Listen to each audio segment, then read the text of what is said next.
Hey, this is Drew from Patchwerks, and I'm sitting here with the Polyend Tracker. I love trackers, and I love this thing so much. Trackers are definitely a weird way to make music. It's not lost on me. Definitely grew up using a lot of like linear DAWs. I think I started with like Cubase or something, like way back in the day.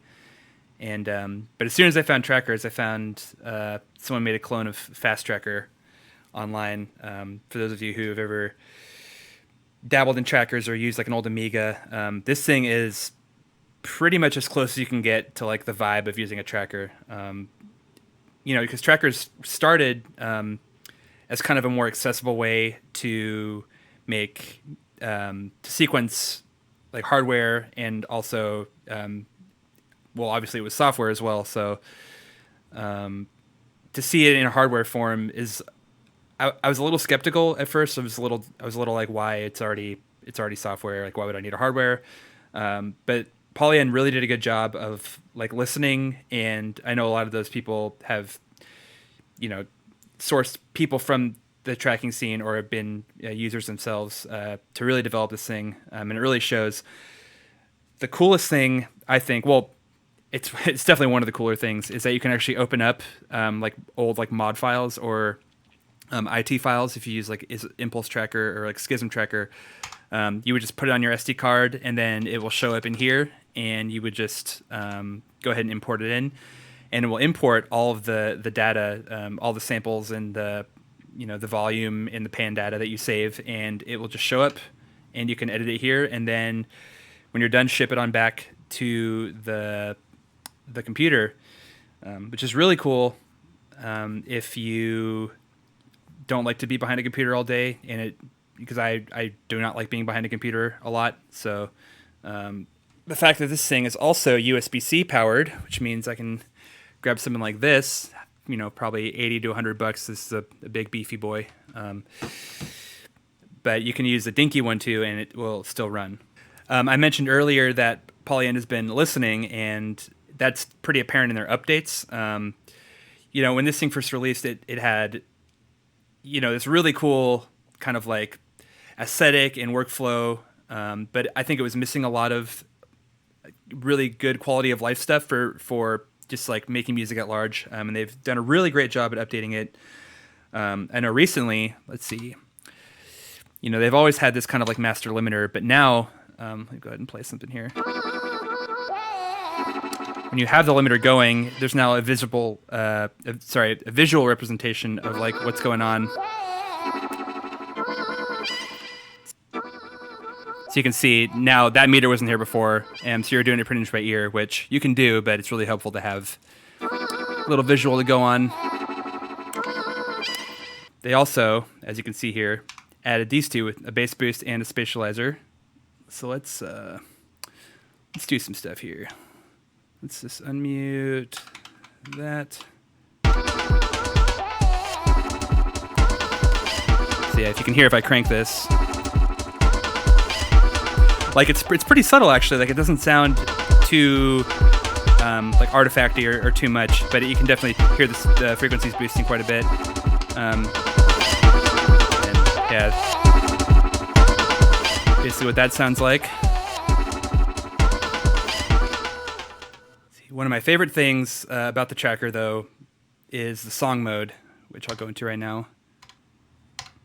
Yeah, so this is super handy because if you're in the pattern view, it's really good to get super surgical, as all of these are just basically data per step to affect and to change. But in song mode, it gives you a really nice top-down view. You add a slot, and in that slot, it shows you what pattern is playing. So I'll go ahead and play it here. And it's just going to keep cycling through unless I want to stop on a pattern. If I want to stop here for live performance, you can see on this side, it tells you which of the actual patterns is playing. So really easy to arrange, really good for performance, and just kind of on-the-fly decision-making.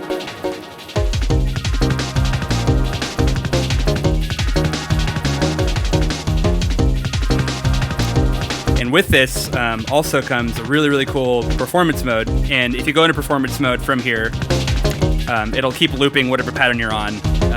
And this, I think, this has got to be the coolest part to me of the tracker. Because if you're using a computer to use a tracker live like Renoise, it's pretty fun. You can do it, but you have to make sure you set up your macros. And if you want performance effects, it really helps to have like an external controller to perform with. But yeah, this makes it super easy. It utilizes this little grid here. You basically get whatever effect you want up here, and I'm not going to go into it because there's like a bajillion of them. But you basically set up the kind of effect that's up here, and then you set up increments down here of like how much basically your like how much of the effect is coming through. And it's really cool because then down here, these are all your tracks. You basically just arm them, and when you're playing, those are all the ones that will be affected by whatever you're doing up here. And you can also, it says here pattern 3. You can also take any one of these and use the arrow keys to change which pattern that track is going to play. So really cool for, jumbling things up. I'll show you a little bit here. Let's see. So let's say I want to go to the next section and I just want to like mess with some drums. Really easy. Just go to all these. You'll see it'll queue up.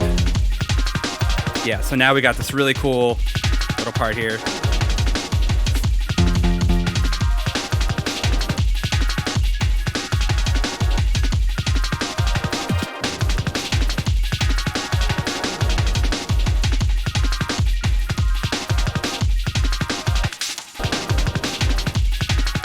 Yeah, so you can do just a bunch of cool stuff.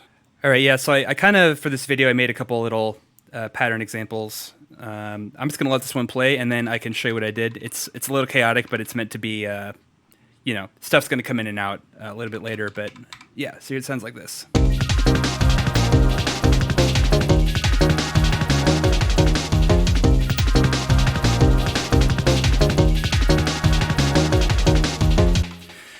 All right, so as you can see by the labels here, we got some chops, we got some stabos, we got the arpo, we got bass boy over here, got some kickies going on too.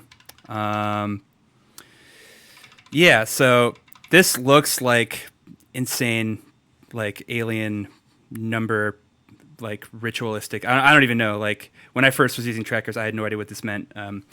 But it's actually super intuitive if you're doing stuff like this. So I'll just solo this really quick.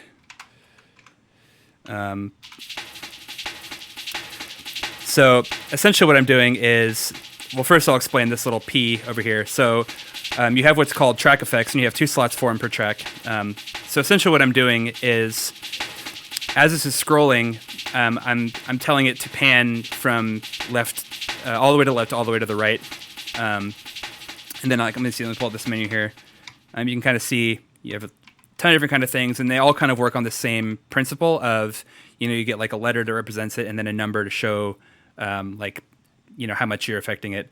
The H here is for the high pass filter, so I wanted it to be consistent, and I wanted it to reset like every time, because I also have an LFO going on this filter.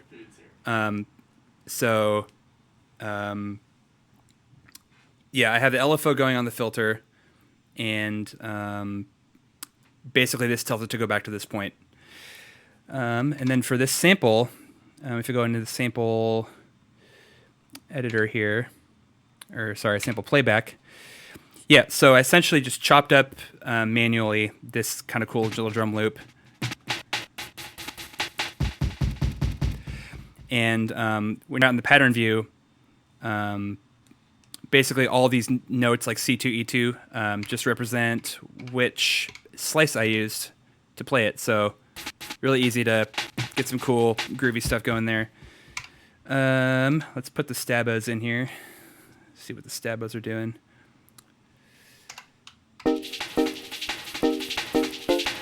Yep, same kind of principle.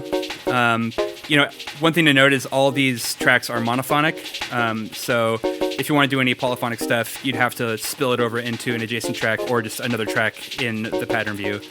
But right here, there's these little off messages that basically are telling it to, cut the sound here. kind of a gate message, so to speak. And let's see what other tracks we got going here. Yeah, I got a nice little one-shot ARP here.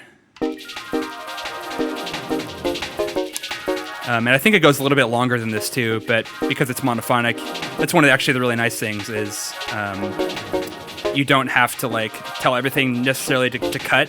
You just like put another event in its place, which, you know, a lot of those like really cool like drum breaky kind of sounds are just because it's all monophonic, and so it has this kind of urgent feeling that it's really hard to replicate, I think, without just like having one sound cut off another sound.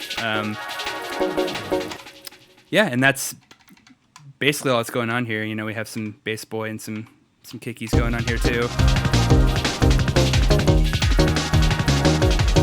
But yeah, I mean, it looks a little weird, but honestly, it's super intuitive and super fun to play with.